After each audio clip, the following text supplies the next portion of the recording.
முற்காலத்துல நாம் அசுசியா இருந்திருக்கலாம். முற்காலத்தில் உருண்டு பிறண்டு சாக்கடைக்குள்ள போட்டு சகதிக்குள்ள கரண்டுல செஞ்சிருந்திருக்கலாம்.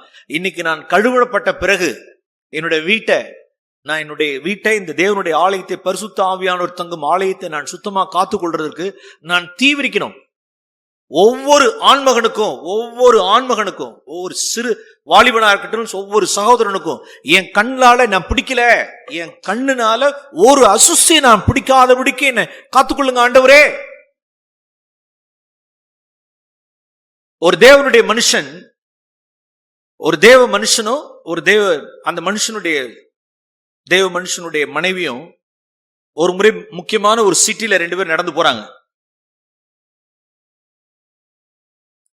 ஒரு மேன் ஆஃப் காட், அவருடைய மனைவி 2 பேரும் ஒரு பெரிய சிட்டில ரோட்ல நடந்து போயிட்டே இருக்கும் பொழுது, மனைவியானவள் அந்த சிஸ்டர் என்ன பாரப்படுறாங்கன்னா அப்படின்னா, சைட்ல உள்ளதான அந்த ரோட்ல உள்ளதான அந்த போஸ்டர்ஸ் எல்லாம் பாக்குறப்ப அப்படியே இருதயத்தில் அப்படியே துக்கப்பட்டு,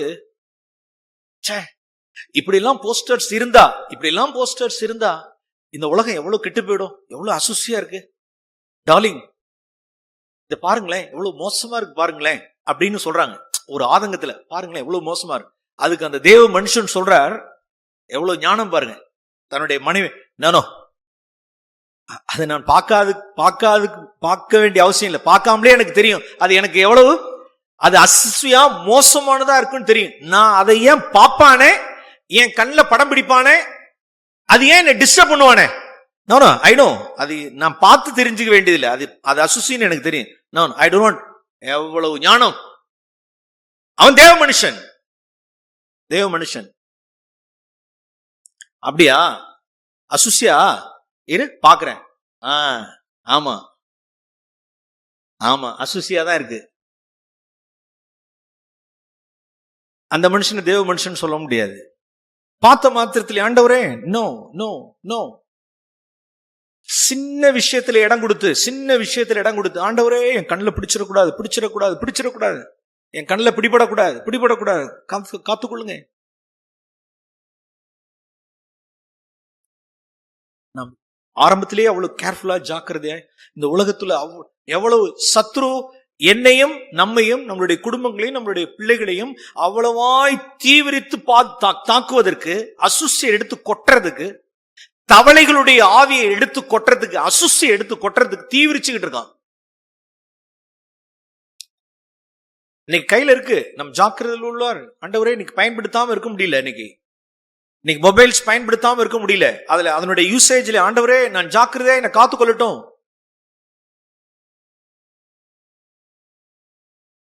ஒன்னு இடம் கொடுத்தோம்னா போதும், அப்படியே உள்ளார வந்துடும்.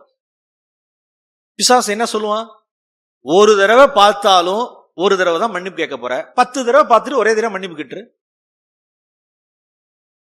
ஒரு தடவை மன்னிப்பு கேட்கறதுக்கு 10 தடவை பார்த்துட்டு ஒரே தடவை மன்னிப்பு கேட்டுடலாம். இது அவனுடைய தியாலஜி, அவனுடைய பிலாசபி. நம்ம என்ன சொல்லுவோம், நாம் ஜாக்கிரதையில் உள்ளார இருப்போம். பிரியமானவர்களே, அசுத்த இன்னும் ஒரு சில சகோதரர்கள் தனியா உட்கார்ந்து கேட்கும் பொழுது போராடி அழுகுறாங்க. என்னுடைய ராக்காலத்துல சொப்பனத்துல, முற்காலத்தினுடைய சொப்பனத்துல,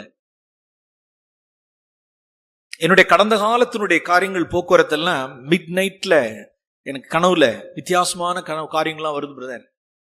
நான் என்ன செய்ய? ஓகே, அந்த சகோதரனுக்கு நான் சொன்னதை நான் சொல்றேன்.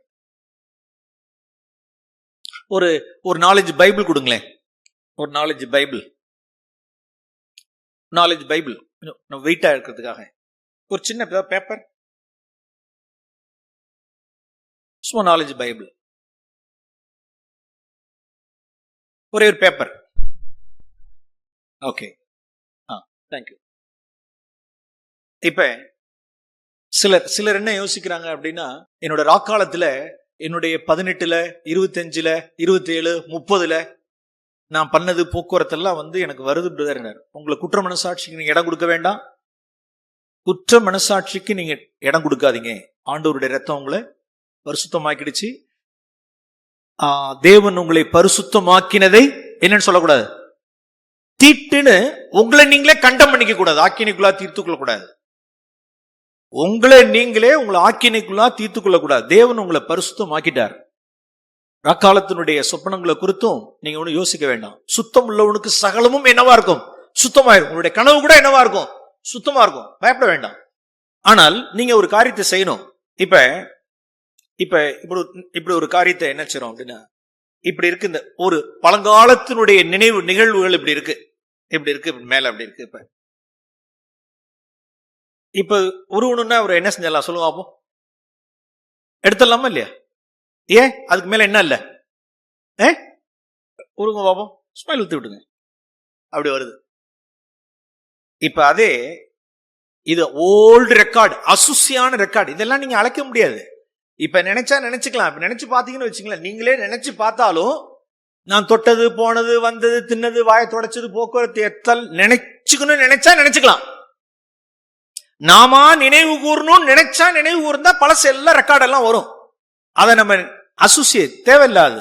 அந்த ரெக்கார்டு ஏன் நம்மளுடைய செல் கான்சியஸ்ல சப்கான்சியஸ் ஸ்டேட்ல ராத்திரில எல்லாம் வருது அப்படின்னா, அடியில கிடக்கணும். அது அடியில கிடக்கணும். அதுக்கு மேல தேவனுடைய வார்த்தை, தேவனுடைய பாரங்கள், தேவனுடைய சபையினுடைய காரியம், பாரம், தேவனுடைய ராஜ்யம், தேவனுடைய அபிஷேகம், வல்லமை, வார்த்தை, இப்படி எல்லாம் மேல மேல தேவனுடைய வார்த்தையை தியானம் பண்றதும், தேவனுடைய வார்த்தையை கேட்கறதும், பரிசுத்தவான்களுடைய பயோகிராபி புக்கை படிக்கிறதும், சபை குறித்த பாரம் இருக்கிறதும், தேவனுடைய வார்த்தையை லோட் பண்றதும், நிறைய இப்படி லோட் பண்ணி மண்டை ஃபுல்லா இப்படி இருக்குன்னு வச்சுங்க. தம்பி இப்ப எடு பாப்போம். வருமா? அது எங்க வருதான் ராத்திரில இங்கடி வருது. ராத்திரில 12-1 மணிக்கு வருதான். அது பழசெல்லாம் வருது. எப்படி வர முடியும்? எப்படி வர முடியும்? ஏன் இல்ல அப்படின்னா எம்டி மைண்ட், எல்லாம் காலியா இருக்கு. தேவனுடைய வார்த்தை இல்ல. எத்தனை பேர் புக்கை படிக்கிறோம்? எவ்வளவு பேர் ஆவிக்குரிய புக்ஸ படிக்கிறோம்? பரிசுத்தவான்களுடைய பயோகிராபி எவ்வளவு புக்கு படிக்கிறோம்? படிச்சு தேவனுடைய வார்த்தையினால நாம் இருதயத்தில் நிரப்பி, அல்லது எனக்கு புரியல ஒரு கோனார் தமிழ் ஒரு மாதிரி ஒன்று சூப்பரா சில புக்ஸ் எல்லாம் இருக்குன்னா அதையாவது படிச்சு புரிஞ்சு மாசத்துல வரக்கூடியதான அந்த புக்ஸ் எல்லாம், பத்திரிகைகளை, சபை குறித்த பாரத்தை, ஆக்டிவிட்டிஸ், தேவனுக்கென்று சபையில நம்மளை ஈடுபடுத்திக் கொள்றது, தேவனுடைய வீட்டில் உண்டான வேலைகளை செய்யறது, இப்படி பாரத்தினால் நாம் நிறைந்திருப்போமானால் அதெல்லாம் அடியில கிடக்கும். எல்லா அசுசியெல்லாம் அடியில. அது எங்க வர முடியாது. மேல ஒரு பாரம் இல்ல, ஒரு வெயிட் இல்ல. தேவனை குறித்த பாரம், தேவனுடைய வீட்டை குறித்த பாரம், நம்முடைய ஆத்ம பாரம், நம்முடைய சொந்த ரட்சிப்பை குறித்த பாரம் எதுவும் இல்லாதனால அது பாட்டு எழுந்துச்சு வருது மேல. நோ, நீங்க வேண்டாம். உங்களை ஈடுபடுத்திக் கொள்ளுங்க. உங்களோட மைண்டை எப்பொழுதும் ஆக்குபைடா வச்சுங்க. தேவனத்துல ஆக்குபைடா வச்சுங்க. உங்களுடைய தேவனுக்கு எடுத்த காரியங்களை நாம சிந்திங்கன்னு சொல்றோம். தேவன் எல்லாவற்றுக்கும் விடுதலை வச்சிருக்காரு. ஆமென். கம்ப்ளீட்டா விடுதலை வச்சிருக்காரு. வர வேண்டிய அவசியமே கிடையாது. ஒரு அசிசி கூட, நம்மளுடைய பழங்காலத்தினுடைய ஒரு அசிசி கூட வரத்துக்கு வாய்ப்பே இல்லை. தேவன் நம்மோடு கூட இருப்பாரானால், பரிசுத்த ஆவியானவர், தேவனுடைய பாரம் நம் இருதயத்தில் இருக்குமே ஆனால். சோ நம்ம கடந்த காலத்தை குறித்து நம்ம ஆக்கினைக்குள்ளா இருக்க வேண்டிய தீர்ப்பு கிடையாது. வரக்கூடிய நாட்களில் நம்மை தேவனுக்கு அடுத்த காரியங்களை நாம் நிறைவாக்கிக் கொள்வோம். நாம் இங்கே உலக பொழுதுபோக்குன்னா வெறும் பொழுதுபோக்கு மாத்திரம் இல்ல. ஒரு சிலருக்கு பொழுதுபோக்கா இருக்கு, ஒரு சிலருக்கு சிற்றின்ப பிரியனா இருக்கும். உலக சிற்றின்பங்கள், உலக சாக்கடைகள், அதுல என்டர்டைன்மெண்ட்ஸ். நாம் ஜாக்கிரதையில் உள்ளாய் நம்மளை காத்துக்கொள்வோம். உலக பொழுதுபோக்கு நம்மிடத்தில் இருக்குமானால், உலக சிற்றின்பங்கள் இருக்குமானால், இயேசுவானவர் சொன்னது போல, சாத்தானே என் மேல உனக்கு என்ன இல்ல, அதிகாரம் இல்லைன்னு சொல்லக்கூடாது. இந்த உலகத்தினுடைய நவ நாகரீகங்கள், உலகத்தினுடைய காரியங்கள் என்னிடத்தில் இருந்து, உலகத்தினுடைய ஃபேஷன்ஸ், உலகத்தார் போல் உலக பிழைக்கிற பிழைப்பின்படியே நான் பிழைப்பேன். என் அடான்மெண்ட், என் அலங்கரித்துக் கொள்றதும், என்னை டெக்கரேட் பண்ணி கொள்றதும், இது மாதிரி உலகத்தினுடைய ஆவிகளுக்கு நாம் இடம் கொடுப்போமானால் பிசாசை பார்த்து சொல்ல முடியாது என்னிடத்தில் உன்னிடத்தில் உனக்கு ஒன்று இல்லைன்னு சொல்ல முடியாது. உலகத்தினுடைய நட்பு, உலகத்தோடு கூட நாம் கைகோர்த்து இருக்கும் பொழுது, உலகத்தை பிரியப்படுத்துறதுக்காக நினைக்க, ஜாதி ஜனத்தையும் சொந்த பத்தத்தையும் மனுஷரை பிரியப்படுத்துறதுக்காக நான் நினைக்கும் பொழுது, உலக நட்பு இருக்கும் பொழுது, தேவனுக்கு விரோதமான பகை, உனக்கு என்னிடத்தில் ஒன்றும் இல்லைன்னு சொல்லக்கூடாது. நாம் நான்காவது காரியம் நாம் இங்கு வாசிக்கிறோம், உலகத்தினுடைய மதிப்பீடு. உலகத்தினுடைய மதிப்பு, மைண்ட் ஷுட் பி ரெனியூடு. ரோமருக்கு எழுதின நிருபம் 12ஆம் அதிகாரம், ரோமருக்கு எழுதின நிருபம் 12ஆம் அதிகாரம் 2ஆம் வசனம். ரோமருக்கு எழுதின நிருபம் 12ஆம் அதிகாரம் 2ஆம் வசனம். இப்பிரபஞ்சத்திற்கு, இந்த உலகத்திற்கு ஒத்த வேஷம் தெரியாமல் தேவனுடைய நன்மையும் பிரியமும் பரிபூர்ணமான சித்தம் இன்னதென்று பகுத்தறியத்தக்கதாக உங்கள் மனது புதிதாகிறதுனாலே மறுரூபமாகுங்கள். Your mind should be renewed. மனது புதிதாகிறது. அதுலதான் நம்மளுடைய டிரான்ஸ்பர்மேஷன். மைண்ட் புதிதாகிட்டே இருக்கணும், மனது புதிதாகணும். கடந்த காலத்தில் இருந்த மனதல்ல. No no no. ஒரு சில வேதத்துல ஒரு 3 மனுஷர்களை நான் காண்பிக்கிறேன். அவருடைய மைண்ட் எவ்வளவாய் அவருடைய வேல்யூ சிஸ்டம் மாறிச்சுங்கிறத உங்களுக்கு ஒரு சின்ன கணக்கீடு நான் சொல்ல போறேன். வேல்யூ சிஸ்டம் இது ஜாக் ஒரு புதன்கிழமை மீட்டிங்ல, பெங்களூர்ல ஒரு புதன்கிழமை மீட்டிங்ல ஜாக் அவங்க காங்கிரிகேஷனுக்கு பெங்களூர்ல சிஎஃப்சில பேசினது. அதை என்னுடைய பையன் அங்க சபையில இருந்த பொழுது கேட்டு எனக்கு அந்த காரியத்தை சொன்னான். உடனே உட்காந்து நானும் ஒரு சின்ன கால்குலேஷன் பண்ணி பார்த்தேன். அது உங்களுக்கு நான் காண்பிக்கிறேன். நானும் உட்காந்து கால்குலேட் பண்ணேன். நாம் பார்ப்போம், நம்மளுடைய மைண்ட், நம்மளுடைய மனது என்ன ஆகணும் அப்படின்னா புதிதாகணும். நான் உங்களுக்கு புரியுற மாதிரி சொல்றேன். யோபுவின் புஸ்தகம் 22ஆம் அதிகாரம். பழைய உடன்படிக்கையில் அந்த வார்த்தை இருந்தாலும்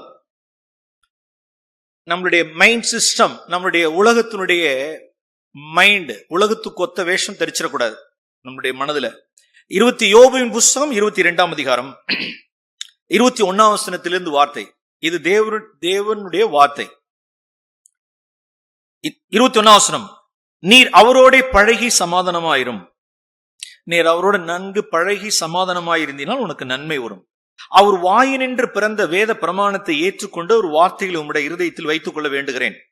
23ஆம் வசனம். நீர் சர்வ வல்லவரிடத்தில் மனம் திரும்பினால் திரும்ப கட்டப்படுவீர். 23ஆம் வசனத்திலே நீ சர்வ வல்லவரிடத்தில் மனம் திரும்பினால் உமது கூடாரத்துக்குள் இருக்கிறதான அக்கிரமத்தை நீ தூரமாக்குவீர்.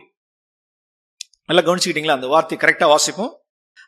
நாம் மனம் திரும்பும் பொழுது, நாம் தேவனிடத்தில் நாம் மனம் திரும்பும் பொழுது, ஒரு பாவி, ஒரு அக்கிரம செய்கைக்காரன், ஒரு பாவி தேவனிடத்தில் அவன் மனம் திரும்பும் பொழுது என்ன நடக்குதுன்னா, அவனுடைய கூடாரத்தில், அவனுடைய வாழ்க்கையில் இருக்கிற, அவனுடைய பிசினஸ்ல இருக்கிற, அவனுடைய மணி டிரான்சாக்சன்ஸ்ல இருக்கிற அவனுடைய அக்கிரமத்தை அவன் என்னவாக்குகிறான்? என்னவாக்குவான்? தூரமாக்குவான். ஏன் அப்படின்னா, மனம் திரும்பாது இருந்த நாட்களில் அக்கிரமத்தினால் என்ன செஞ்சிருக்கிறான் அப்படின்னா, 24ஆம் வசனத்துல நிறைய பொன்னையும் தங்கத்தையும் நிறைய சேர்த்துட்டான். மனம் திரும்பாது இருந்ததான நாட்களில், மனம் திரும்பாத அவனுடைய அக்கிரமத்தினால், அவனுடைய அநீதியினால் அவன் நிறைய பொன்னையும் தங்கத்தையும் ஆஸ்தியும் சொத்தையும் ஐஸ்வர்யத்தையும் நிறைய சேர்த்துட்டான். ஃபார் எக்ஸாம்பிள், ஜஸ்ட் லைக் சகேயு மனம் திரும்பாத பாவியா இருந்த நாட்களில், மனம் திரும்பாத நாட்களில் அவனுடைய கூடாரத்தில் என்ன இருந்துச்சுன்னா அக்கிரமம் இருந்தது, அக்கிரம செய்கை இருந்தது. இயேசு அவனுடைய வீட்டுக்குள்ள போகும் பொழுது ஜனங்கள் எல்லாரும் சூழ்ந்து ஆனாங்க. ஐயோ, இவன் வீட்டுக்குள்ளே ஆண்டவர் போறார், இவர் பரிசுத்தவான்னு சொல்றார், நீதிமான்னு சொல்றார், இவர் பார் இந்த பாவியனுடைய வீட்டுக்கு, இந்த அக்கிரம செய்கைக்காரனுக்கு, இந்த ஆயக்காரனுடைய வீட்டுக்கு என்ன செய்யறார்? இயேசு போனாரேன்னு சொல்லிட்டு ஜனங்கள் முறுமுறுத்தார்கள். அப்ப அவனுடைய கூடாரத்துக்குள் என்ன இருந்தது என்றால் அக்கிரமம் இருந்தது. இந்த சகேயு மனம் திரும்பின நாளில், இவன் மனம் திரும்பினதான நாளில், சர்வ வல்லவரிடத்தில் மனம் திரும்பும் பொழுது அவனுடைய அக்கிரமத்தை அவனுடைய கூடாரத்தை விட்டு தூரமாக்கினான். அவன் அக்கிரமத்தை கூடாரத்தை விட்டு தூரமாக்கணுங்கிறதுக்கு என்ன செய்கை என்றால் 24ஆம் வசனம். அப்பொழுது பொன்னையும் தங்கத்தையும், தமிழ் டிரான்ஸ்லேஷன் சரியான டிரான்ஸ்லேஷன் கிடையாது, ஆங்கில வேதாந்தத்தில் நான் உள்ளதை வாசிக்கிறேன். 24ஆம் வசனம் ஆங்கில வேதாந்தத்தின்படி கரெக்ட். மனம் திரும்பின மனுஷன் அக்கிரமத்தினாலும் அநீதியினாலும் பொன்னையும் ஆஸ்தியும் சேர்த்து வச்ச மனுஷன் என்ன செய்வானாம்? பொன்னையும் தங்கத்தையும் ஆத்துல உள்ள கூழாங்கற்களை போல தூக்கி எறிவான். அதான் சரியா அந்த மொழிபெயர்ப்பு அந்த இடத்துல இருக்கணும். அப்படி அக்கிரமத்தை அவன் இப்ப இதுக்கு உதாரணம் என்ன அப்படின்னா, சகேயு என்ன செஞ்சா, அக்கிரமத்தினால அநீதியினால் ஊரை ஏமாத்தி உலையில போட்டு சேர்த்து ஐஸ்வர்யவானான மனுஷன் சர்வ வல்லவரிடத்தில் மனம் திரும்பி என்ன செஞ்சான் அப்படின்னா, அவனுடைய ஆஸ்தியை, அவனுடைய தங்கத்தை, அவனுடைய பொன்னை, இப்ப என்னாச்சு அப்படின்னா அவனுடைய வேல்யூ சிஸ்டம் மாறிடுச்சு. காசு காசு காசு, சேர்க்கணும் சேர்க்கணும் சேர்க்கணும், பணம் பணம் பணம் பணம், மணி மணி மணி மணி, கோல்டு கோல்டு கோல்டு, சேர்க்கணும் சேர்க்கணும் சேர்க்கணுங்கிறதான மைண்ட் சிஸ்டம் எல்லாம் என்ன ஆயிடுச்சு, சர்வ வல்லவரிடத்தில் மனம் திரும்பும் பொழுது அவனுடைய மைண்ட் சிஸ்டம் இப்ப மாறிடுச்சு. இப்ப அவனுடைய மனது புதிதாயிடுச்சு. இது காரியமே கிடையாது, ஏதோ தூக்கி எறி. சகேயு அப்படியே செஞ்சான். லிட்ரலி இங்க எழுதப்பட்டிருக்கிற யோபின் புஸ்தகத்தில் உள்ளபடி சகேயு அப்படியே செஞ்சான், தூக்கி எறிஞ்சான். அவனுடைய கணக்கை பாருங்களேன். இந்த இடத்துல பிரசாக் ஒரு கணக்கு சொல்றாரு. மெய்யான ஒருத்தன் ரட்சிக்கப்பட்டிருக்கான் அப்படின்னா, மெய்யான ஒரு ரட்சிப்பான்னா அவனுடைய மைண்ட் சிஸ்டம் மாறிடணும். நான் உங்களுக்கு கணக்கு சொல்றேன். சொன்னார், நான் உட்காந்து நான் ஒரு கால்குலேட் போட்டு கொடுத்தேன்.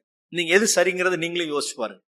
அவனுடைய கேபிட்டல் 1 லட்சம் ரூபா. உங்களுக்கு புரியுற மாதிரி சொல்றேன். அவனுடைய கேபிட்டல் 1 லட்சம் ரூபா. ஓகே, முதல்ல அவன் என்ன சொன்னா சொல்லுங்க அப்போ. ஒரு பாதியை என்ன செய்யற, ஒரு பாதியை ஏழைகளுக்கு, ஒரு பாதியை கொடுத்தாச்சுன்னா எவ்வளவு ஆச்சு, எவ்வளவு ஆச்சு, 50,000 கொடுத்தாச்சு. ஏழைகளுக்கு 50,000 கொடுத்தாச்சு, முடிச்சிட்டான். பாக்கி நான் அவன்கிட்ட எவ்வளவு இருக்கு, எவ்வளவு பாக்கி 50,000 இருக்கு.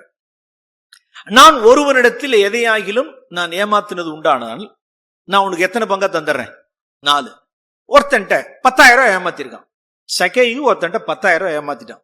சரி, இப்ப அவனுக்கு எவ்வளவு கொடுத்துட்டான், இப்ப எவ்வளவு பாக்கி.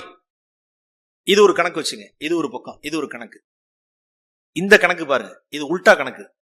ரொம்ப புத்திசாலித்தனமா, அவன் புத்திசாலித்தனமா இருந்து ரொம்ப வேர்ல்லியா, அவனுடைய ரொம்ப உலக மதிப்பீடு உள்ளவனா இருந்து இப்படி கணக்கு ரிவர்ஸ்ல போட்டு பாருங்க.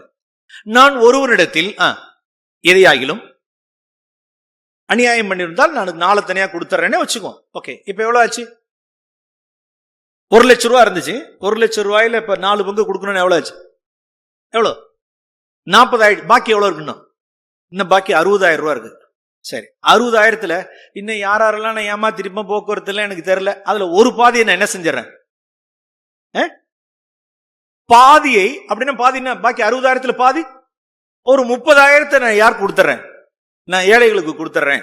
மீதி எவ்வளவு தேருது, எவ்வளவு உட்காந்துக்கிட்டு லாப நஷ்ட கணக்க பார்த்து, ஓகே இப்படி போட்டா எவ்வளவு 30,000 10,000 தான் வருது, இப்படி போட்டா 30,000 வருது. ஓகே, நான் 30,000 எடுத்துக்கோ, நான் நீதியும் செய்யறேன். நல்லா கவனிங்க, நீதியும் செஞ்சுட்டேன், ஏழைகளுக்கும் திரும்ப கொடுத்திருக்கேன், திரும்பவும் அக்கிரமம் செய்யறவனுக்கு திரும்பி கொடுத்தேன், ஒண்ணுக்கு 4 மடங்கு கொடுத்தேன். சும்மா 10,000 கொடுத்தாலே போதும், ஆனா எத்தனை மடங்கு கொடுத்தேன், 4 பங்கு கொடுத்தேன். பாதியை ஏழைகளுக்கு கொடுத்தேன், கொஞ்சோண்டு எனக்கு கொஞ்சம் லாபத்தையும் பார்த்துக்கிட்டேன், லாபம். ஆனா இந்த பக்கம்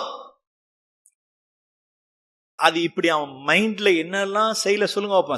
சகேயு இப்படி கணக்கெல்லாம் போட்டு சொல்லல, அவன் எங்கேருந்து வந்துச்சு அது, from the depth of his heart. அவன் மறுபடியும் பிறந்தவன். அப்ப ஜாக் என்ன சொல்ல வர்றாரு அப்படின்னா, ஒருவன் மெய்யாவே மறுபடியும் பிறந்திருப்பானால் அவனுடைய வேல்யூ சிஸ்டம் என்ன லாபம் என்ன நஷ்டம் அப்படி கணக்கு பார்க்க மாட்டான். லாப நஷ்டத்தை பார்க்கறது இல்லை, என்ன லாபம், இதனால இன்னைக்கு என்ன லாபம் கிடைக்கும். இன்னைக்கு இருக்கிற பிரசங்கமார்கள், இன்னைக்கு டிவி பிரசங்கமார்கள் எல்லாம் தங்களுடைய எல்லாம் காப்பிரைட்ஸ். ஒரு ஆவிக்குரிய புஸ்தகம்னு சொல்லிட்டு உள்ளார போய் பார்த்தா உள்ளார டவுன்லோட் பண்ண முடியாது, எல்லாம் ஃப்ரீ டவுன்லோட். இன்னைக்கு ஜாக்னுடைய காரியங்கள் எல்லாம் இன்னைக்கு புக்ஸ், டிவிடி, செய்தி எல்லாம் ஃப்ரீ டவுன்லோட். அதான் ரட்சிப்பு, அதான் ஒரு ரட்சிப்பா பார்த்தார். லாபம் லாபம் லாபம் லாபம் லாபம். அப்ப ரட்சிக்கப்பட்டவனுடைய மைண்டுக்குள்ள இன்னும் எனக்கு என்ன லாபம் கிடைக்கும், என்ன லாபம் கிடைக்கும்னு வச்சுங்க. சர்ச்சில் எனக்கு என்ன லாபம் அப்படின்னா அவனுடைய மறுபிறப்பே தப்பு, எங்கேயோ somewhere he is wrong. என்ன லாபம் கிடைக்கும், மதிப்பீடே மாறணும். இங்க டௌரி கிடையாதுங்க. இங்க டௌரி கிடையாது. சபையில வரதட்சணை கிடையாது. வரதட்சணை இல்லாம என்னுடைய பொம்பளை பிள்ளைகள்லாம் இங்க கட்டி கொடுத்தலாம் வெளியில எல்லாம் அப்படின்னா ஏதோ ஒரு லாபத்துக்காக நான் உள்ளார இருக்கிறேன்னு அர்த்தம். நல்ல ஆவிக்குரிய பையன்களா இருப்பாங்க, இதுல தரித்திருக்கணும், இதுல தரிச்சிருக்கணும், இந்த இடத்துல கட்டி கொடுத்தலாம், இப்படி நல்ல பொண்ணை எடுத்தலாம், நல்ல பையன் கிடைப்பான், வரதட்சணை இல்ல, எனக்கு இந்த இடத்துல காணிக்க கிடையாது, கட்டாய காணிக்க கிடையாது, எனக்கு தசோபாகம் கிடையாது. இப்படி நம்முடைய மைண்ட் செட்டிங்ல எங்கேயாவது லாப நஷ்ட கணக்கு நான் பார்க்கிறவர்களா இருப்போமானால் அவர்கள்லாம் மனது புதிதாகவே இல்லை. சகேயனுடைய இப்படிலாம் கால்குலேஷன் பார்க்கல. எடுத்த உடனே பாதி ஏழைக்கு தர்றேன், பாதி ஏழை கொடுத்துறேன், எவனையாவது நான் ஏமாத்துறேன் 4 பங்கா கொடுக்குறேன், அப்ப உனக்கு மீதி எனக்கு ஒண்ணு வேணாம், நஷ்டம், நஷ்ட கணக்கு. கிறிஸ்துக்கு நஷ்டமாகிறேன். அவனுடைய பொன்னையும் வெள்ளியும் ஆஸ்தியையும் மனம் திரும்பின சர்வ வல்லவரிடத்தில் அவன் மனம் திரும்பின பொழுது எல்லாம் என்னவாக பார்த்தான் என்றால், ஆத்துல உள்ள கூழாங்கற்களை கூட நான் தூக்கி எறிகிறேன். அவன் ரட்சிக்கப்பட்டான். அவனுடைய மைண்ட் மறுரூபமாயிருக்கு. சர்வ வல்லவர் தாமே உனக்கு என்னவா இருப்பார்? சொக்க வெள்ளியும் பசுமொன்னமா இருப்பார்.